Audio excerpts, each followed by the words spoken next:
That's right. Rat Patch, available at any convenience drugstore or gas station or dispensary. Let's go.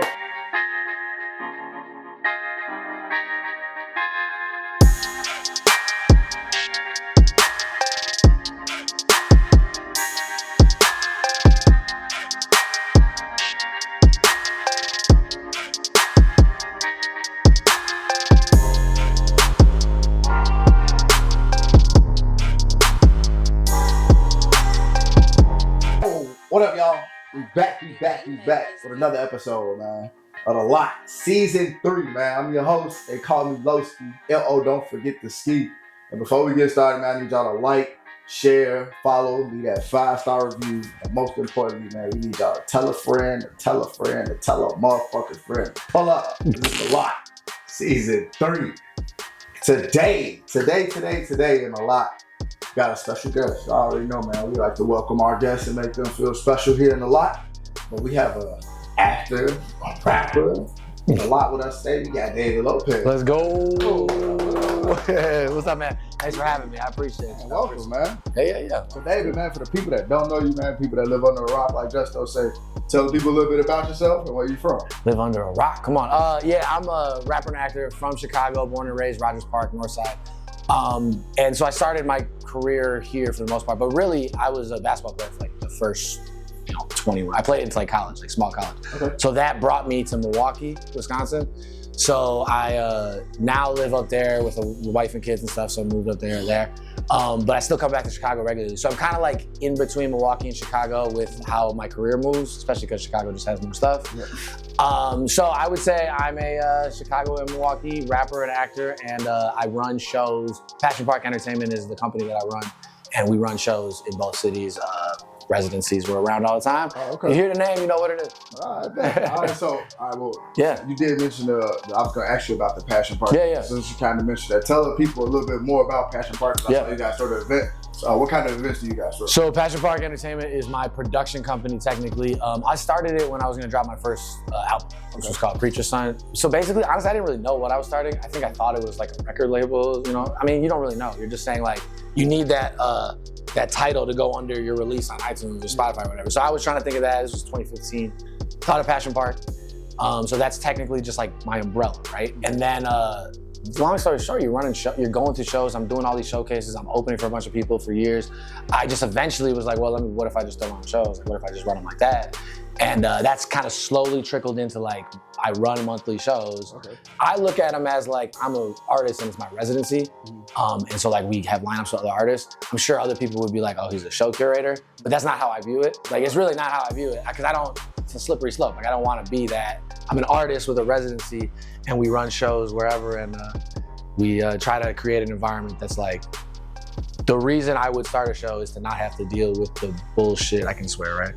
Not have to deal with the bullshit of a lot of the other shit. So I did it the other way. So the goal of the company really is to be like an artist-friendly, like kind of community-based spot where you could like, just hone in on your craft. Okay. So are these like showcases though, or I think technically you would call them showcases, because like third Friday of every month I run a show in Milwaukee. It's called the Passion Park Experience. We start the show with a Q&A where I'm like, hey, who dropped music this month? Let's talk about it real quick. And then I open up the show, like a half an hour set. So that's why I'm like, this is my residency. If you want to see me, it's like 9 o'clock every month. See me right there. And then we book like five or six artists every month usually. So technically speaking, yeah, it's like a showcase. It's like 15-minute sets like that.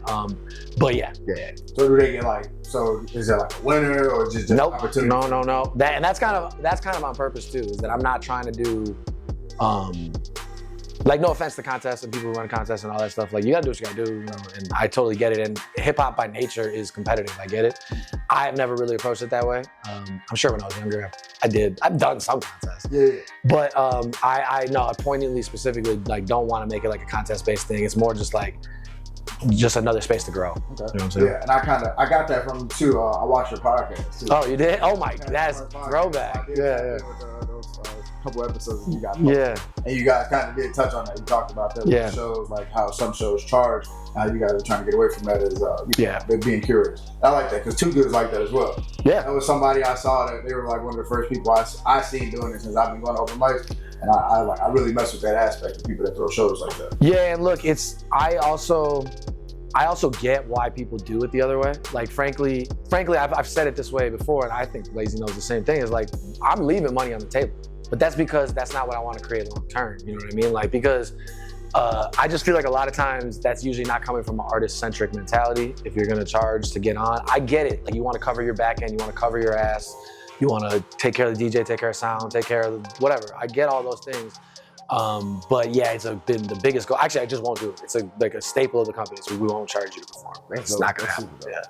So, all right, I know you said you come to Chicago and do shows. Is there like certain clubs and bars that you do in Chicago? Well, I'm excited. I don't know when this will come out. It'll probably already be out. But I think we're gonna end up starting our monthly here in Chicago. But on the north side, where I'm from, Rogers Park. That's at this little small spot called Callie's Corner, which is crazy because it used to be a different bar, but I grew up in that area, and my mom would always, I remember when like me and my brother were little kids, she told my mom, my brother and I, she was like, I'm gonna take you there for a drink when you get older. Never did. We ran our first show there like last month, and my mom showed up. She was like, well, I'm finally here. Oh, yeah. I'm like, so we'll probably do there, but I mean, generally speaking, I've done a lot of shows at Sub T and kind of all around. I mean, like, Double Door's gone now, but like, I started in 2015 here, so like some of those venues are all gone. Okay. North Bar, where North and Ashland, that's where the show originally started, where the Passion Park Experience started, and it's gone now. So is that where you started doing like your open mics and stuff? Essentially, yeah. North Bar was the first one because I did like an artist showcase there. The manager at the bar, this is what I would give as a pointer to anybody who wants to run their own shows, is like, do your other showcases, but like be professional. Hopefully you have some people there, and just talk to the venue, like talk to the manager there, because that's what happened. Like, I ended up just talking to the manager there, and he was like, oh, I like you, your crowd seems good, like, let's talk. And then we booked a monthly, and then like, it's not, honestly, since then I was like, well, why wouldn't I just always just talk to the venue? Like, that makes more sense. Yeah. No middleman shit. Yeah. To the bar. Yeah. That makes sense. All right, so what got you into music? I mean, I've always been, I think I just pulled this. Yeah, I just pulled this. Come on. Are we good? Gotta hit it. Shit. Picking them up, though. All right, we're good? All right, sorry. So, like I said, basketball my whole life, right? That was like the main thing. But I was always like, I was the dude on my team who like made the mixtapes, like made the warm-up tapes and shit. So I was always like looking up new music. Like, I always loved hip-hop, rap. I have a brother who's 5 years older than me. So like, I just remember like Tupac's greatest hits, like when I was like kid, really little. So like, I always loved music, but I never was a musician or wrote or anything like that. But now as I piece it all together as I get older, like, we always had cameras around. We were always like filming and doing shit. We like did funny music videos, all this stuff. Yeah. And then in high school, like, I was a writer. I was in like AP English. Like, I liked writing. And then college, I went to school for journalism, like sports journalism. So I was writing, but I never put them two together. And then I started acting my senior year of college. And at the same time, I kind of started writing music. So I think it was like I was seeing the end of the tunnel for music, for basketball.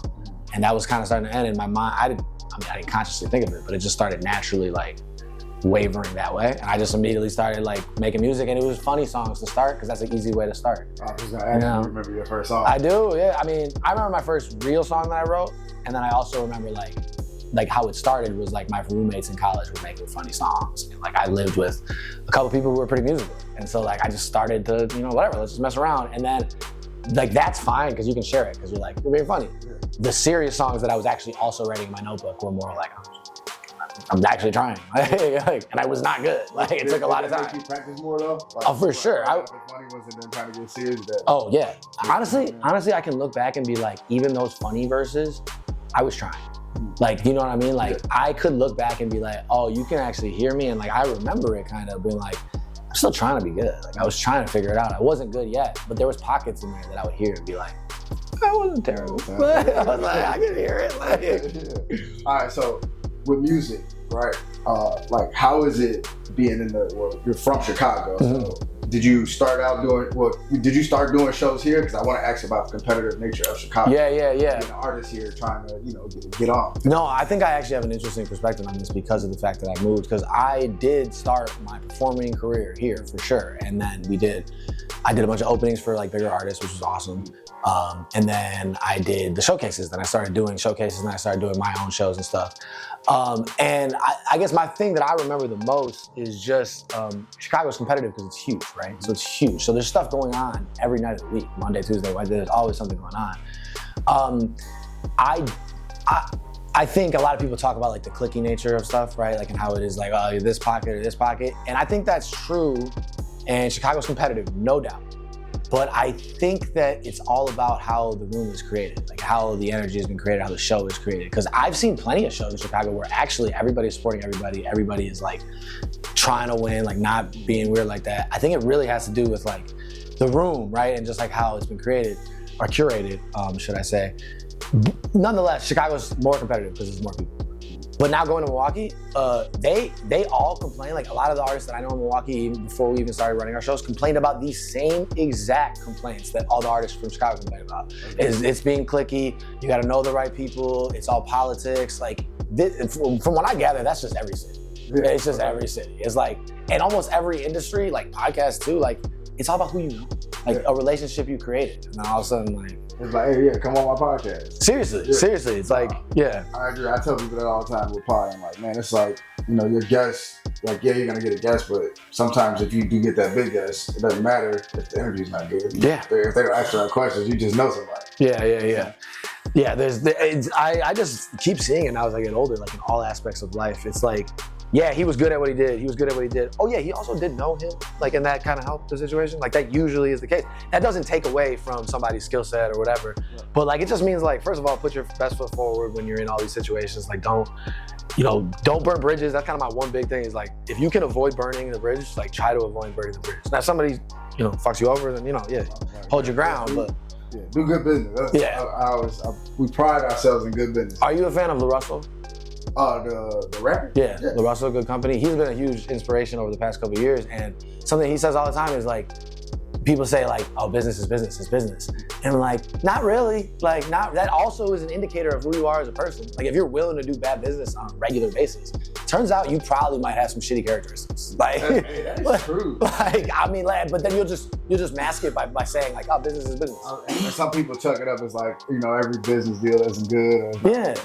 But that's what he talks about all the time with the record industry. It's like, what? Like, you shouldn't even be presenting me with a deal. Like, if you are like trying to make a long partnership with me and we're trying to make a successful venture, you should not be presenting me with a deal that is actually screwing me over. Right. Like, that is just disrespectful in nature. Just like, but that's what music has been for however many years. Yeah, and I think that's why a lot of artists too, they're just going the independent route now. Yeah. And I think too, I think now it's also more lucrative for artists to go that route, shit, because social media is doing everything for you now. Yeah. With TikTok and Instagram, like you go viral on TikTok quick and shit, you just have a dance song. It doesn't have to be anything crazy. But then that's when you need to capitalize on it. This is the tough part, because I agree, I push indie shit. I mean, I want to, ideally, in an ideal world, you would blow up independently so you have control over all your stuff. You don't have a bunch of people digging in your pockets. Like, that's the ideal world, right?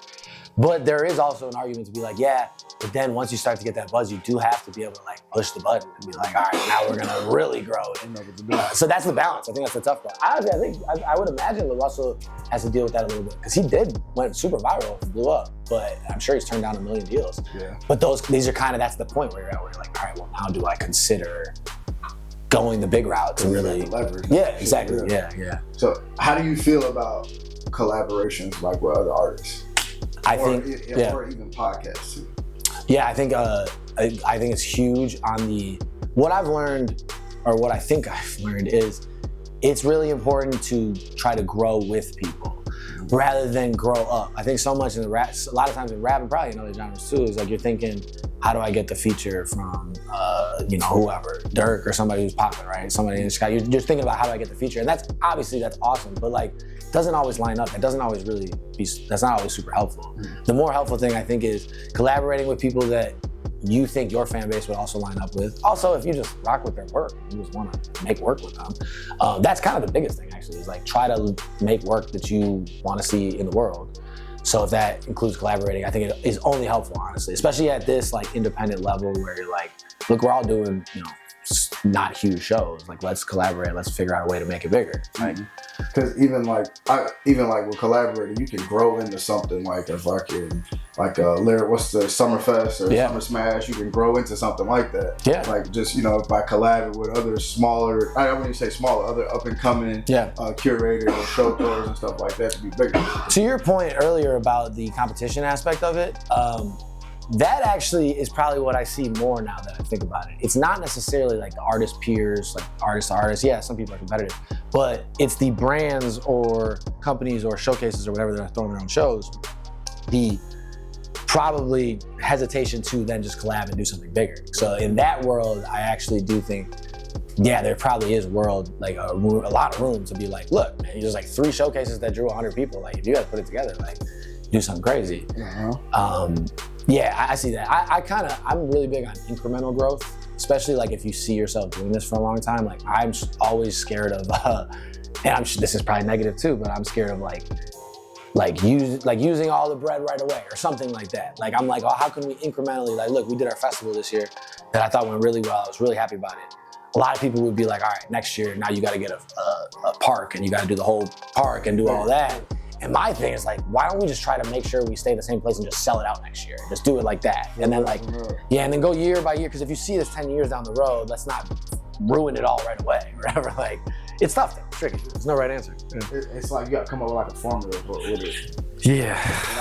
And like even with the collabing thing, like I feel like a lot of podcasts don't do that either. They don't do many cross collabs. You're probably right. Yeah, you see them sometimes, but then like you don't really see other podcasters on other podcasts. Or in Chicago for me, like I don't see it that much. That's a good, I didn't think about it. I was thinking like you were saying like, oh, some sort of collab.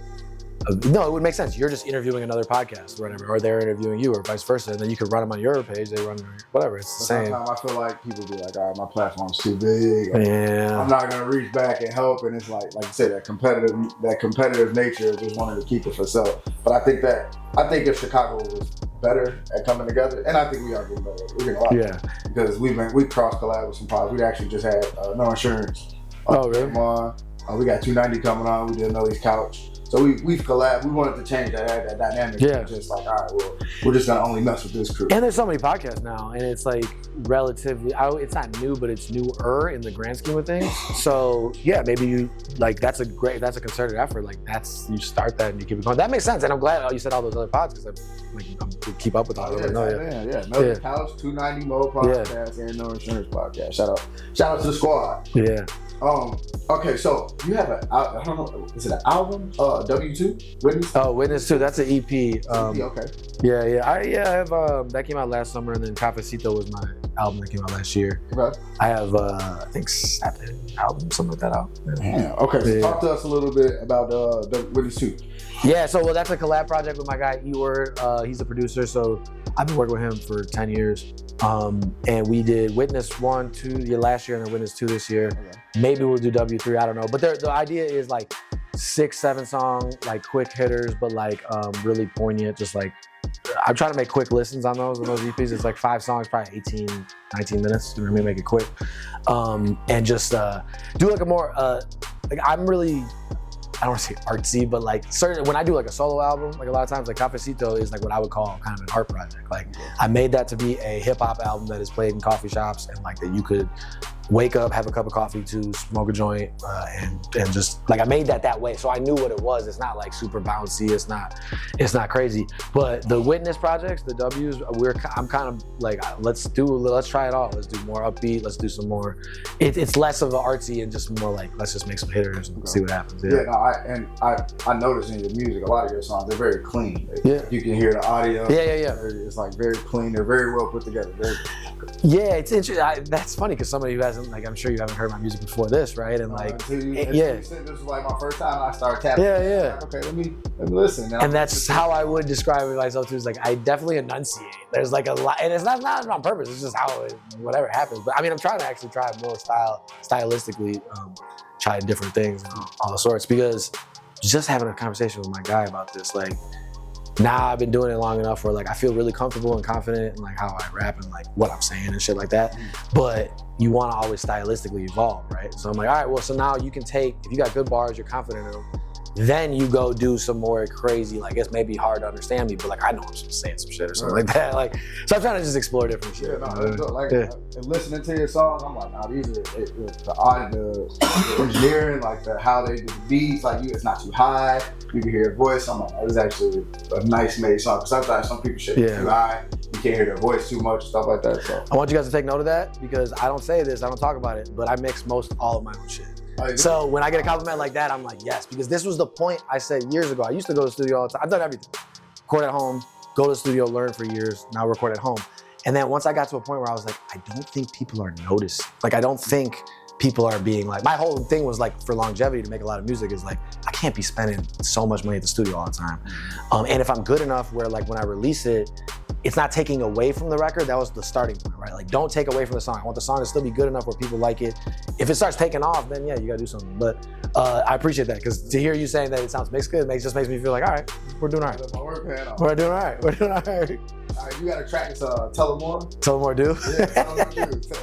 Tell the people about that track. Shout out to my guy Jesus. That song is about the favorite, the choice whiskey up there at our shows. I would say Tell 'Em More do. That's his favorite Irish whiskey. I was a huge Jameson drinker, which I still am. I love Jameson, but he liked Tell 'Em More do, very similar. And he just made a rap and literally says Tell 'Em More do. He's like the second line is like Tell 'Em More do is incredible. So we're like, all right, well that's the name of the record. And it's just simple. It's been a really fun performance track actually. People love it. So it's like so y'all perform now? All the time. Oh, okay. All the time. Yeah. That is dope.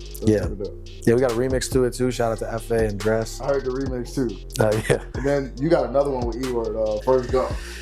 Oh yeah, Force, that's an intro off W2. That's like a 2-part song. I really love that record because actually I'm doing the more like really reserved flow on it. Like I didn't ever raise my level. I was kind of just like conditions never mattered, never listened to the chatter. I just kept on running. And it's so hard. It's so hard. It's so hard. So that record, I really like that record a lot. And well, man, I have a line 414 to CHI, they call me DLO. That's like, I'm trying to, 414 is Milwaukee. So. Okay, 414, okay, all right, yeah, okay.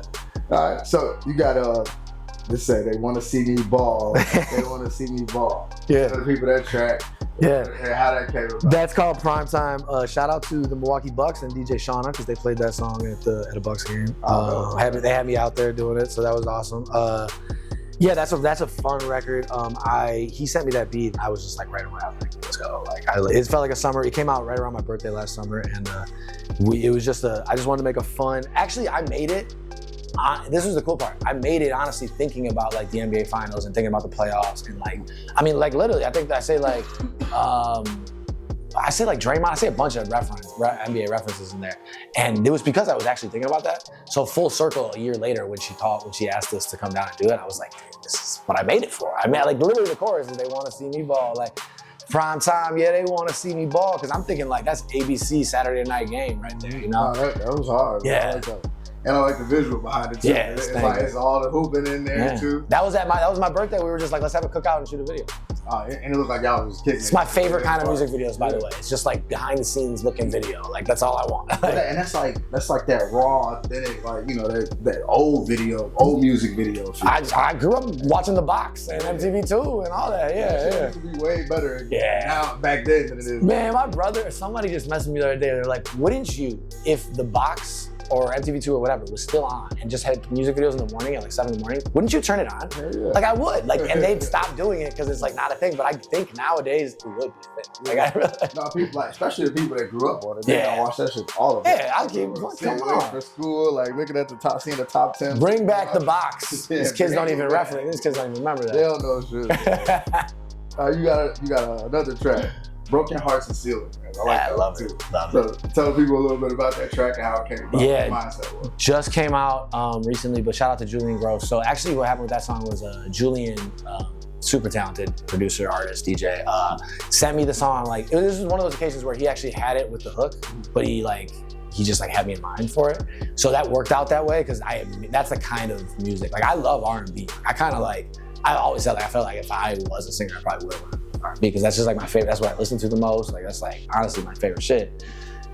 I love rap too, so what am I talking about? But you know what I'm saying. But anyway, so like those kind of songs, I think my favorite kind of song, like growing up, is that old school singing hook, rapping verses. Like that, like I think when it's done right, it's still probably my favorite style of record, like old school. So like that's what we were going for. He's a singing hook, and then the song is just really about just grinding and like what it's like keeping a relationship while doing this career essentially. And ironically, I don't want to say big, my first single that had a little traction was called Lonely Days, came out 10 years ago. Same formula as this song and kind of reminiscent of this song in certain ways. I'm such a better rapper now than I was then.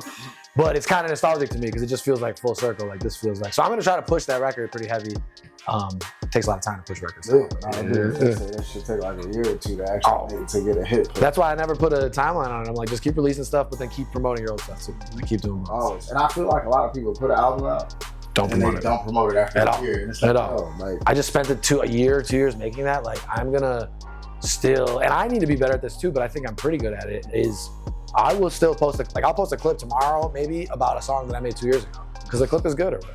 It's like let's not, the song is still there. It's there for yours, bro. Yeah, exactly. I feel like you should never stop promoting your brand. Yeah, like, yeah. Some way, like I talk to bro all the time. When we go out, I got hoodie on. Yeah. Like this is uniform. Like, It's gonna be in something live. It's good. It usually starts a conversation, right? Like you'll get a conversation. At least and that's what you really learn from this. It's not really the mass numbers. It's the one-on-ones, right? So like, because that's how you get a real fan, specifically for a podcast, right? Like you meet somebody, have a conversation with them. They're like, hey, if our conversation is good, there's a chance you might like the way we talk on a podcast. Like, and that's a real fan then who would really listen. Whereas it's hard with social media, you just don't know.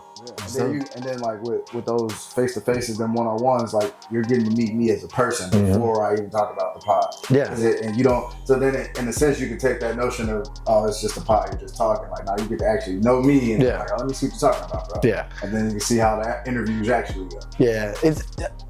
I feel like it's probably even more poignant for a podcast because you get a feel for how a person is. For music, like you could meet somebody and be like, wow, that was a great conversation. Then you listen to their song and you're just like, nah, it's not. But you might still support that person though. You know what I mean? You might still repost their video or like their stuff or whatever. Sure. I always said this about Chance actually. Like, I felt like early, and Chance has hits, so we know this, it is what it is, but I've always felt like early in his career, he got so much love from the industry because a lot of people liked him for him. And it wasn't necessarily they were like, oh, this is a hit, this is bam, bam, and he was making good songs, but I think that it was more like they respected and liked him as a person. And to me, I always looked at that like, that's kind of what you want. Like, that's awesome. Yeah, you want to make great art, but like if you're getting respect from people and they're sharing your stuff that way, like that's a pretty good base. Like that's a great starting point. Yeah, for real. Like, and that's some respect as a person. Like, so with all right, so with the podcast, with Passion Park Podcast, tell the people about the podcast and how you got started with the podcast. Yeah, that was a really quick one-off. That was, I think we did like 6 episodes of it, and it was really, I might bring it back, but it was just talking about some of the industry stuff and with us running shows. But really that started because I had a podcast. I had the David Lopez Show podcast, which was for like, I did like 120 episodes or something like that. It was like for a couple of years. And I love it. And honestly, I've always said, like I have all the podcasts. I always said like, I'm gonna get back into podcasting. Because like I said, I went to school for journalism, like radio was kind of always in the thought process. That being said, it takes a lot of time. And so I just put it all on hold because I was just like, look, if the music, I live by this saying where it's like, keep the main thing. And if the music and the acting and all that stuff is the main thing, then let's make sure that we're keeping enough time to make that the main thing for me. So I couldn't justify the time that it took to make the podcast good or to do it. So I just took a break from it. So I mean, I love this world, as you can tell, because I'm talking a shit ton. I will probably get back into podcasting eventually, but I want to keep rapping. So with you got co-host, what's that, Rhymestar? Yeah, Rhymestar, yeah. Okay. Is he? He's not from Chicago. I've heard. Yeah, he's a Chicago cat. Yeah. I'm like, I've heard his name before prior to it. Matter of fact, Lil Key, doesn't he have a song with Lazy? Yeah. Yeah, definitely. Yeah, that's so funny. Yeah, they got music together. Yeah. Okay, all right. Because I interviewed Lazy, and I think I mentioned his name, and he said his name. I said it wrong. Yeah. Well, I think there might also be a Rhymestar. I think that's a name. I think that's somebody. I think.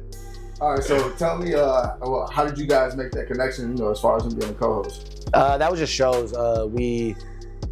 He ran shows here, and then I ran shows in Milwaukee, and then we just kind of collabed on shows. And then so we were collabing, hosting shows and stuff for years. We made some music together and stuff too. Okay. So it was really just natural kind of collaborations and stuff. But like I said, I think that, I don't know what's gonna happen with that, because I don't know what your guys' philosophy is on podcasts, but it's like either you go real niche and go like, I'm gonna make 20-minute episodes about this really specific thing and just talk about that. Or you do like a more, I think what I like more is like a more loose format, kind of like, we don't know how long this episode's gonna be, we don't know how long this one's gonna be, we're not tied to anything. It's hard because I don't know then you're kind of relying on people liking you for you. Whereas a niche, you can kind of, if you make a podcast about blunt wraps or something like that, like you're really tied into like what that is. So I'm trying to figure out what way to approach it. So I can show you this while we're doing this too, but that top picture right there, that was the last episode we recorded in the first live. So we painted that room was all black, it had LED lights going through, and that's when the hotline used to go crazy. The hotline was going crazy. Those episodes were fun as hell. Some people used to call in with all types of different stories. Guys used to call in and would say something back. It was like almost like a little talk show. Have you ever heard of Crash Dummies? Yeah. They're Milwaukee based, but yeah. But I always see their clips with the phone call. Yeah, they're really funny. They're really good. Hilarious. That shit is big, yeah. What's the dark skin one? Not the boxer, the other dude. I forget his name. But he does the comedy. Yeah. It's not Mike. I forgot their names. Yeah. Hilarious though, man. But the hotline is definitely that was fun. And then we do Freestyle Friday too. Oh. Now that's what we talk about, whatever. And we probably have a couple artists on. Yeah. A couple people just do things, content creators, and then we just sit. Do you find that one does better than the other, or? I don't know. We have like a different crowd for each one. Yeah, that makes sense. But they all intertwine too, though. Yeah. So like they like each one, but sometimes we got the ladies that really chime in to the Women's Intuition Wednesday, and then Fridays we might just get the people that like the crazy conversations. Fridays literally can go anywhere. Yeah. Those are always fun. That makes sense. Well, what's a podcast you would say that you guys look at, or I don't want to say emulate, but like, is there any podcast that's like you guys looked at when you started and you're like? When I started, it was No Jumper. No Jumper? Okay. I wouldn't say I'm not a fan. I didn't like the direction of No Jumper. Yeah, they've had a. Yeah, I can't say the direction that they went. But if I'm talking pod from my end of it, I think $1 Million Worth of Game. Okay. I love how they market businesses, how they promote, like. The way that they do it is different, and they have raw conversation. It's genuine. So that was one of the things like I always paid attention to. I still watch them, but I just watched the Smith episode. Yeah, that's great. Really change the game for podcasts. Yeah, they're great at clips too. Honestly, well, that's what all of them have. You have to be good at clips. Yeah. Like they talk shit to the basketball players. Yeah. Fucking Gilly just played Jeff Teague. I love it. NBA players. One-on-one. Jeff Teague is so good on podcasts though. He is so good. Do you watch the 525? I not like consistently, but I'll watch some. That shit is funny. Yeah. They are funny. Yeah, they're funny and just like, they're just good podcasters, honestly. Like, you just know how to do it. They're literally just genuinely being them. Yeah. That's how they, like, I could tell how they are on the pod, watching them. It's probably the same, basketball game, it was the same way. Yeah. That's a dope ass pod. So what is, give me, let's gotta switch this up for you. I'm gonna let you do too. Do you listen to do you mess with a lot of Milwaukee artists? I mean, I'm running the show. I know a lot of the local acts and stuff like that. Right. But yeah, give me your top 5 underground from Milwaukee. I'm not doing orders on any of this because I'm just gonna end up saying like my homies and shit. Yeah, just give me your top 5 from Milwaukee. Up and coming that you like. Yeah. Give me your top 5 from Chicago. That's up and coming. Yeah, I'm gonna stick with the people like in the circles of people that I know because in the shows that I run. And like I said, no order. But for sure, if we're talking about Milwaukee, Jesus is absolutely in there because that's the dude that I make music with heavily. He's not, I won't want to speak for him, but he's not like focused on his own artistic career, but he is one of the most talented musicians like I know. Like he's executive produced my album. Like everybody will vouch for him on that front. So he's definitely one of those. But there's a couple, there's so much talent, but like some people that stand out to me that I'm thinking about right now is first of all, shout out to Yellow Boy Music. He's just a hit maker. He just makes a lot, like all different kinds, makes a lot. FA is an absolute entertainer. Like that dude is an absolute entertainer, so shout out to FA. Keeve, man, you already know. Keeve is my guy. He's on a bunch of songs, extremely talented. And man, there's so many. I don't want want to say? Shout out to Slits. Shout out to I feel like Julian Gross. I mean, I should have said him earlier. And Charismatic, both of them. Those guys are just like immensely talented. Like Julian is my favorite DJ, honestly, which is also to go with that. DJing, a lot of it speaks to like your taste. You know what I mean? So like I think I have a similar taste in music, and so he's awesome. Julian Gross, and then Charismatic. Chicago-wise, let me think here. Well, shout out to my guy Larson, the Polish assassin. He's Polish, but he's an amazing. I don't know why I said but. He's Polish and he's an amazing rapper. So he's really dialed in with that community. So shout out to Larson. The whole NFO Films, NFO Studio Squad. AM Early Morning. That dude's been doing it for a minute, and he's just a veteran around here. I mean, shout out to Lazy. Shout out to B Serpa for real, man. That dude, one of my favorite, like how he raps, like one of my favorite. I'm missing so many people, so I feel bad if whatever. And shout out to Mommy Zaddy. Shout out to Mommy Zaddy. Yo, I just watched her perform. Oh, you know? Yeah. I just watched her perform again Saturday. No, was that Saturday? Yeah, that was Saturday. This past Saturday. Okay. She is insane. It's my people, man. I love Mommy Zaddy. Yeah. And then Serp too. Like Serp performed some new shit Saturday. And was that the birthday party? You went to the birthday show? Yeah. No. That shit was lit. Like, yeah. You see them like.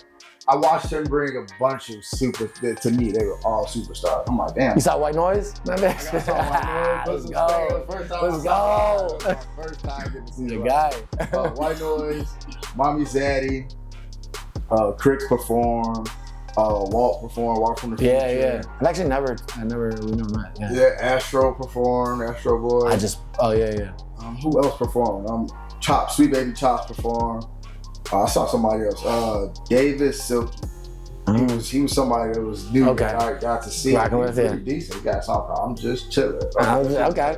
If you leave knowing with some words from the song, I'm like, that's he was like, was he the second person to perform? I'm like, yo, this was actually, no, he's the first person. He opened up the show. Yeah. And he was pretty good though. I'm like, no, that song was decent. Yeah, and you gotta be good to be opening. To open it and to still get people's attention, you gotta be good. Right? Yeah, and he was just so calm and in his bag and shit. But yeah, no, Serp definitely put all that. Yeah. The people fuck with it. All right, so you also do acting. Yeah. So talk to us a little bit about the acting. Let the people know, like, shit, how did you get into acting? Well, it was actually honestly the same time as music when it started. So my senior year of college, like junior, senior year, honestly, I loved Entourage. Remember the show Entourage? I loved Entourage. And I remember I was working this boring summer job and I had 1 year of basketball left basically in college and it was like whatever. I remember looking at some extra jobs, so I took a couple extra gigs for like acting. So let's just see what it's like. And then I had extra electives, so I took an acting class my senior year. Okay. Now, mind you, it's the same time I'm starting to rap, I'm starting to write, whatever. My teacher liked me acting wise. I mean, it was all right. I wouldn't say I was good, but I was like I was interested, I was intrigued. She helped me, we took classes and then she got me an agent right away. So I got an agent right out of college. So then I was like, all right, I'm gonna pursue. Essentially, I didn't use my degree. My degree was journalism, so I think I told everybody like, all right, look, I'm gonna be an actor and a rapper or making music and I'm gonna work at a restaurant. So I was just a bartender. I think the acting, telling people that I was gonna be an actor, people understood it more, if that makes sense. Like the music thing was just so out of the realm of realistic that they were just like, whatever. The acting thing, for some reason, people could see it, at least, that they was like, okay, he's acting and working at a restaurant. It's kind of actually normal for people who are doing that. So I did that the whole time, nothing big. Got on TV for some stuff early on, but nothing crazy. And then the last couple years, particularly the last year, things have been picking up a little bit, so it's been pretty good.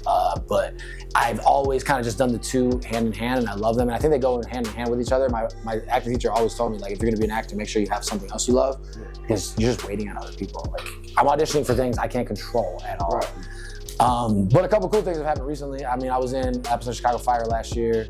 I just did an episode of Dark Matter, which is on Apple. Okay. I can't really say that too much. And then the big thing though, I just literally last week got off set, just filmed a movie with Michael Jai White and Tyrese is in it. There's a bunch of people in it. So that was my first, like, I don't have a huge role, but you'll see me and it's gonna come out this winter. So very excited about that. Thank you. Yeah. It literally just happened. So it's like, we're still posting clips and shit. We're like, yo, look at this, it was crazy. So, yeah. That's just dope. Yeah, man, I've always told people, like, I'm not shy about it. Like, I still have really big dreams when it comes to this. I don't even try to play it too cool or nothing like that. Like, I want to be a movie star, bro. Like, I want to make hits. I want to do all these things. So, like, I'm just pretty open about that. Like, it is what it is. And hopefully things are happening. Man, go, bro. Live life how you want to live it, too, though. Yeah. I just feel like, especially in rap, like, so much of it is us playing it cool. Just trying to be cool. And, like, I don't think I'm like, I don't want to be overly cheesy about shit. But at the same time, I'm also like, yeah, I want this. Like, I'll just tell you, yeah, I want it. Like, yeah, like. Look, this the fuck I do. Yeah, so what the fuck, like, you'd be like me hooping and saying I didn't want to play in the NBA. No, I wanted to be Michael Jordan. Fuck, like, yeah, I did. Like, trying to get out here, score buckets like you. yeah, I was just, come on, like, it's the same thing. So yeah, yeah, for sure. What do you guys want to flip it around in the interview all the time? But like, do you have any big goals with the podcast or like? I want the lot to be a one-stop shop for everything. So, media, like content creating, I want to create like a content house for us. Yeah. So this room eventually is going to be the actual content room. We're going to put a studio. I'll show it to you. I'll walk you through it. We're going to put the studio out in the other room. We're going to move the podcast to the bigger area. We're going to soundproof it and then just move it to the bigger area. So I want all the artists to be able to come. If you want to come shoot music videos here, podcast, you want to come do a promo, like this will be a spot for you to just do all of that in one spot. So do you do music too? Or? No. Okay. So you got into podcasting literally on the just this is what I want to do. No, so I streamed first. I gamed, I did gaming heavy.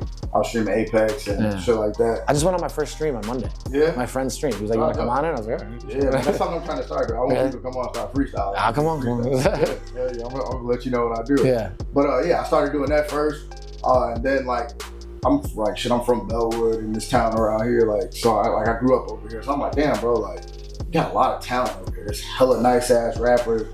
I'm like, but we don't have a platform. We didn't have it for basketball. I mean, so many talented people come from and I'm like, damn, this is we're just not getting pushed. And I was like, all right, well, man, shit, we're gonna start something to do it. So. I think. Honestly, coming from, you hooped, right? It sounded like you did. Having that as a background to me has been it's been so helpful for me getting into entertainment, knowing that I came from a sports background. Not everybody does art, right? But a lot of people, I've actually known a lot of people that played sports and then transitioned into doing art or whatever. So what's so helpful is exactly what you said that I remember the most. Is I knew dudes that I swear you would have met them at 12 or 14 and been like, that dude's playing NBA. That dude is amazing. And we all have hood legends. We all have neighborhood legends that were amazing, that were just the ball, it didn't fall right, things didn't work right, whatever. Same thing with music. Yeah. It's the same thing. The best rappers I've ever seen, not doing shit. And that, because I don't even feel like I'm that good. I just feel like I can, if you can put everything together and piece it together in the right way. A lot of it is fortune, right? There's a lot of things that have to happen, but it always stands out to me when I think about hooping. I'm like, dude, I remember dudes, I'm like, that dude should be making millions of dollars right now. Man, I play with so many talented people. I'm like, yo, nobody saw you. I'm like, and you were dunking on people, all type of shit. I'm like, nah, bro, y'all can actually hoop. Yeah. Or you screw up the opportunity. Which that happened a lot too. A lot of people screwed up shit. But then we just didn't have I remember coming up you had to be it to get a fucking trainer. It's true. That's true. It's a different world. Different world now. That is. Then you needed that. That was your promo. You got a trainer that's like, all right, look, I got you. We're gonna get you in this school. We're gonna help you get in here, and then you're gonna come play. Even if I gotta come pick you up and drive you. It feels like to be elite, you need to be hyper focused on one thing really young now. Mm-hmm. Which is unfortunate because I still think that there's guys that are probably the best athletes in the world that actually weren't hyper-focused until they were probably 12 or something like that. Because or even older, 14, people who played multi-sports. I always remember hearing about Carl Crawford in the majors who had he got paid $200 million in the majors, got a UCLA football scholarship, got or Nebraska football scholarship, UCLA basketball or something like that. It's literally the top for all three sports. What? That's a true athlete. Exactly. That's just you can't teach that. Or even look at Deion Sanders. You're what the? Deion Sanders is insane. Yeah, he was stealing bases in the World Series and going to play football or whatever. That competitive nature though. That's hard work too. Yeah. That's just straight hard work. Some of it's natural, I guess, but just being in there because I see kids now, like you said, they got to be young and hyper focused. And I coach too. You? So coaching. Watching the little kids now, they're 5th grade, not 5th, 5, 7 years old, but they're doing full training. So, I'm like, damn, with this, I used to have to go in the backyard and do this shit myself, grab a bunch of rebounds. Now you got coaches, cones, and everything. I think it's so true. I think the other point that I'm sure people are realizing or will run into, the other question to ask is, would I have loved it as much if I was yelled at from that young of age doing it? I don't know. The first reaction would be no, probably not. So you don't know. You don't know. I mean, I think with me, I don't know. I always had hard coaches. But it made me better. Yeah. I know the coaches. As I got older, I realized some of the coaches they used to tell me shit you can't even get out here and do this right now. I can't even I didn't even understand how I was listening to you as a player because you couldn't get out here and show me any of the shit you're talking about. Yeah. If you go, you're gonna throw it up. So like even that was something I changed in myself. When I started coaching, I'm like, man, I gotta get my shit back right. I can't just well, you were trying to talk to kids because you want to get their respect too. Like you have to get their respect, right? So that's why usually it's like you have a coach who like, yeah, maybe he's not good anymore, but like he'll be like, yeah, back in the day, it was great. Like, I tell our players, no, I'll bust your ass right now. Yeah. Like what?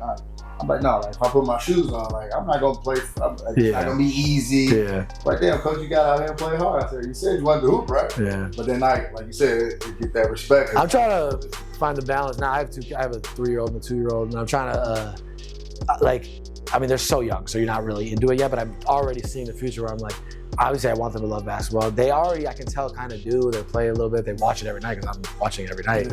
But you don't want to push it too much because you want them to just like it naturally. You just want them to like naturally be like, oh, you want to go shoot? You want to go dribble? Like, yeah, like yesterday we were dribbling in the backyard or something, and I was like actually trying to do some stuff, and then she was she was making fun of me. She was like, "This is how you dribble," because I was like just messing around, and I was like, "No, just go like this, and then she was like, "I don't want to do it anymore." I was like, back off. I don't want to push it. My son, he was, how old is he? He's 9 now. He was like 3. I used to take him to the games. I remember taking him to the games in a car seat. I used to go to open gyms and he was in the car. Yeah. Just give some chips in the fall. That's just used to sit. Well, we can't make them love it, but we can kind of inch them that way. We can kind of lean them in, like, hey, you're gonna be around this all the time. And that's how we came to be like, I want to play basketball like you. Yeah. And I was like, all right, that's like the dream. That's like what you want. He was like, I hope that's it. I don't have to tell him to train. And he comes to me, hey, can we train today? Yeah. Like, let's do it. So when you say that, I get it. Yeah. That was something I set out to do. I'm not gonna force it on you. When you're ready, I got 3 boys. Yeah. My second son, he likes basketball, but he doesn't really give a fuck. Like he's just in that stage where like, I want to play, but I don't want to train. I just want to have fun. Yeah. And I let him do it. And he'll be like, well, I don't want to. Like he's like, can we train today? And I'm like, you sure you really want to train? And I'm like, yeah, we'll train for 5 minutes. Yeah, he's like, he didn't really want to train. Like, I'm done. He wanted the attention to train. He didn't want I'd be like, no, but like that was big for me to make sure that they love the game on their own, because I knew like if I tried to be like, all right, this is what we're gonna do every day. You gotta play the long game, right? You gotta play the long game with him. You're like, all right, how are we gonna get him to want to go see an NBA game with me in 20 years? Right. Like, not like. Not resent me forever. Yeah. High school, like I get all the way to high school, like I don't want to play. Yeah. That should have killed me. Like, all that work, all those years. Good. Yeah. All right, David. So if there was a gym, right? Yeah. A gym that, one, do you have any up and coming shows that you want people to know? Well, yeah. So third Friday of every month, we're in Milwaukee at Uptowner. That's the Patch Park Experience. I think we're gonna start here in Chicago soon, probably in July. Okay. But we do have one May 29th. I don't know when this will come out. But May 29th, we have a Chicago show. May 22nd, I'm at Big Beat, which is in Milwaukee. Okay. And then, just all that stuff. And just keep an eye out. You know, I'm expecting to hopefully get on some festivals for the summer. So, so we'll see. So make sure y'all be looking out. Yeah, stay tuned. All right. So, and if there was a gym, right? Yeah. Up and coming artist, up and coming entrepreneur, somebody that wants to become curator. I know you say you don't call yourself. Yeah, but I get it. Yeah. But somebody that wants to be an event curator, put on shows for people. What's some advice or a gym that you can give them that they can take on their journey? Yeah. Well, first of all, your journey is your journey, right? So not to be cheesy, but like just don't. To our point earlier about you don't know who knew who or what and how things happened, like try not to compare to whatever the other situations are. Just try to make whatever situation is what you are trying to create. That's essentially how I view the show that we have monthly now is. I made the show that I wanted to be a part of. Okay. I don't know if that happened on purpose right away, but now I can look back and be like, I actually just made the show that I wanted, where it's like a room, we talk about like, I just dropped this song, that felt really good. I would be like, try to make sure that that's a point. And also know what your big goal is. This is probably the number one thing. Know what your big goal is. And that might be hard to say, but there's a lot of distractions in this, right? So I was always, because I was decent at podcasting, because I'm good at talking to venues, because I can send a professional email. People looked at me early on when my music was obviously not up to par with these other things, I don't think yet, or at least that's how I think about it. They would look at me and be like, dude, you should be a manager, or dude, you should be you're a curator, or dude, you're a host, or dude, you're all this. And I was able to do all those things. But in my head, I always knew that the big picture was me as an artist and me as an actor, but really me as an artist. I knew that was the number one thing. And the reason I say that I think that is the most important thing is that has to be your North Star, because otherwise, nobody else has the vision that you have. Nobody else is gonna care about your like where you're gonna go as much as you, right? So you're just gonna get, everything's gonna get thrown to the wayside. Everything's gonna get thrown to the wayside. Be like, you should do this, you should host this, you should do this. Always make the decisions that have the North Star point. I'll turn shows down because I'm like, that is not how I want my career to go, or that's how I want it to look. So that's kind of the biggest thing for me, is just being like, every decision I make is because I am trying to still be big as an artist. Like, I'm still trying to do that. And then build your community and focus on the one-on-one connections. That's really it. I like that. So David, tell the people where they can tap in with you, where they can follow you and keep up with all of the dates. _David Lopez is my IG. It's on my social media, just the David Lopez. And then passionparkent.com. That's where everything's at. All our show dates, everything. And go see Oscar Shaw when it comes out in theaters. Come on. I hope it comes out in theaters. Actually, I don't know if it's coming out in theaters. I'm hoping it's coming out in theaters. Yeah, look, we're manifesting, man. Yeah, I'm trying to. I'm trying to. Hey, man, this episode of The Lot was sponsored to y'all by Rat Patch, man. If you got a hole, slit, or a crack in your blunt, man, get you a Rat Patch to patch it up. It's 5 a.m., that last pack of backwoods, and it's got them holes in them stems. Rat Patch. Get you a Rat Patch. Shout out to Rat Patch, man. Shout out to Rat Patch. Man, I'm your host, man. They call me Lowski, L-O, don't forget to ski. And before we slide, we need y'all to like, share, follow, sub, and leave that 5-star review, man. And most importantly, we need y'all to tell a friend, to tell a friend, to tell a motherfucking friend to pull up. It's The Lot, Season 3. Peace. Let's go. I'm trying to put on my section. Snatch up at my mother pockets. Don't step back like that. Fucking bad. Run to get my mother pockets, nigga. Happy B-Day to big motherfucking people out Tell here. me what you is. The gangers are outside. Stop playing, bitch. I'm really icy.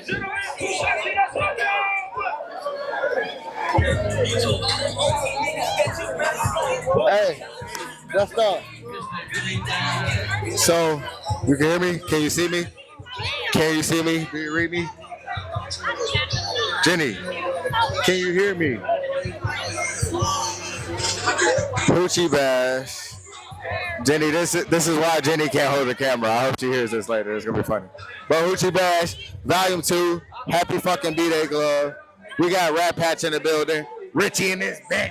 What up, cuzzo? What's the word, shorty? Hey, Hoochie Bash. Well, fuck it. I was about to do interviews, so we're gonna do interviews, but tell them about Hoochie Bash. Y'all know the Hoochie Bash, this number motherfucking 2. Hey, already playing the number motherfucking That's 3. your fault. It's You not should've a been party here. without You Rat Pack should've and a fucking lot been here. fucking podcast. Do you hear me? Tap If we in. ain't there, ain't no party for real. Hoochie. Tap in.